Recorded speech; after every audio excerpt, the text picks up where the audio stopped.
भारत फिर चांद पर जाने के लिए तैयार है। वह चंद्रयान 3 के प्रक्षेपण के साथ 14 जुलाई को एक नया इतिहास रचने जा रहा है। अंतरिक्ष विज्ञान के क्षेत्र में ये एक बहुत बड़ी और साहसिक पहल है, क्योंकि भारत का एक रोबोटिक उपकरण चांद के उस हिस्से में उतरेगा जहां अभी तक कोई देश नहीं उतर पाया है। क्योंकि भारत का एक रोबोटिक उपकरण चांद के उस हिस्से में उतरेगा जहां अभी तक कोई देश नहीं पहुंचा है। जाहिर है कि दुनिया की निगाह चंद्रयान 3 पर टिक गई है। भारत की ये कामयाबी वैश्विक अंतरिक्ष विज्ञान को रास्ता दिखाएगी।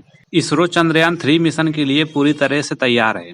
इसरो ने 24 घंटे के लॉन्च रिहर्सल को पूरा कर लिया है। चंद्रयान 3 14 जुलाई को दोपहर 2:35 पर श्रीहरिकोटा स्थित सतीश धवन स्पेस सेंटर से GSLV Mk3 रॉकेट से उड़ान भरेगा। इससे पहले सितंबर 2019 में एक सॉफ्टवेयर गड़बड़ी के कारण चंद्रयान 2 की क्रैश लैंडिंग हो गई थी। इंसान के मन में चांद को जानने की ललक बहुत पुरानी है। इसलिए जब 1960 के दशक में अमेरिका और सोवियत संघ ने अंतरिक्ष कार्यक्रम की शुरुआत की थी, तो सबसे पहले चांद पर अभियान भेजे गए। पिछले 65 सालों के दौरान भारत समेत 11 देशों ने कुल 144 चंद्र अभियान शुरू किए हैं, जिनमें से 49 विफल रहे हैं।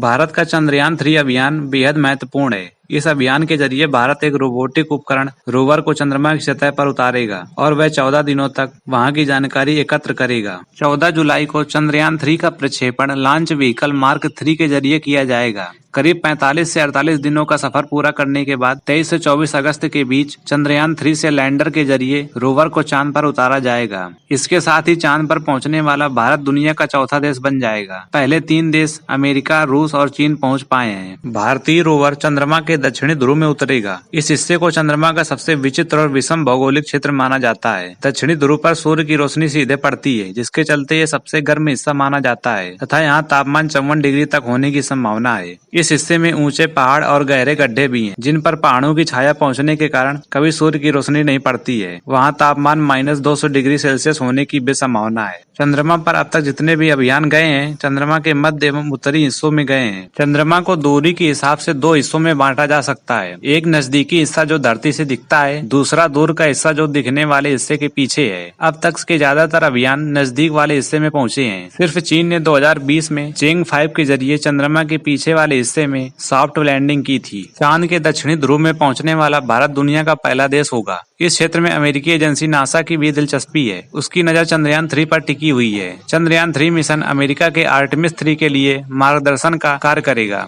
चंद्रमा पर खोजे जाएंगे 7 धातु। चांद पर 26 किलोग्राम वजन का रोवर जहां उतरेगा, वहां की जमीन एवं चट्टानों का रासायनिक परीक्षण करने के साथ उसमें लगे अल्फा पार्टिकल्स एक्सरे स्पेक्ट्रोमीटर की मदद से 7 धातुओं की खोज का भी प्रयास करेगा। इसमें magnesium, silicon, potassium, calcium, titanium, iron तथा एल्यूमिनियम शामिल है। इस उपकरण से निकलने वाली किरणें इन धातुओं को खोजने का प्रयास करेंगी। इसके पीछे मकसद ये देखना है कि क्या वहाँ ऐसी धातुएं अभी भी हैं या कभी पहले मौजूद थीं, जो इंसानी जीवन के लिए महत्वपूर्ण है। इससे चंद्रमा की संरचना को समझने में भी मदद मिलेगी। धातुओं से ही यह पता चलेगा कि चांद इंसानी जीवन के लिए कितना उपयोगी है।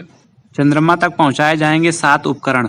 चंद्रयान 3 में कुल 7 पेलोड हैं। इनमें 4 लैंडर में, 2 रोवर तथा 1 प्रपल्सन मॉड्यूल में लगाए गए हैं। लैंडर का वजन 1752 किलोग्राम है तथा इसमें 4 वैज्ञानिक पेलोड शामिल किए गए हैं। इनमें एक पेलोड चंद्रमा के ध्रुवीय क्षेत्र में चंद्र सतह के तापीय गुणों को मापेगा, जबकि एक अन्य उपकरण की मदद से चंद्रमा पर भूकंपीय गतिविधियों का आकलन होगा। तीसरा उपकरण LP के जरिए चंद्रमा का प्लाज्मा घनत्व तथा इसकी विविधता का आकलन किया जाएगा। चौथा उपकरण चंद्र सतह पर परिवेश का पता लगाएगा। रोवर में भी 2 उपकरण या पेलोड लगे हैं, जो चांद पर मौजूद सतह की विस्तृत पड़ताल करेंगे। जो देश अभी चंद्र अभियान चला रहे हैं, वो चंद्रमा पर अपना दावा भी कर सकते हैं। इसलिए यदि ऐसा कोई दावा होता है, तो भारत का पक्ष भी उसमें मजबूत होगा। जिस प्रकार अंटार्कटिक में भारत मजबूती के साथ अपनी उपस्थिति दर्ज कराए हुए है, इसके अलावा भारत ने अंतरिक्ष क्षेत्र में कई सुधार किए हैं और जब वह सफल होगा तो देश को मजबूती मिलेगी।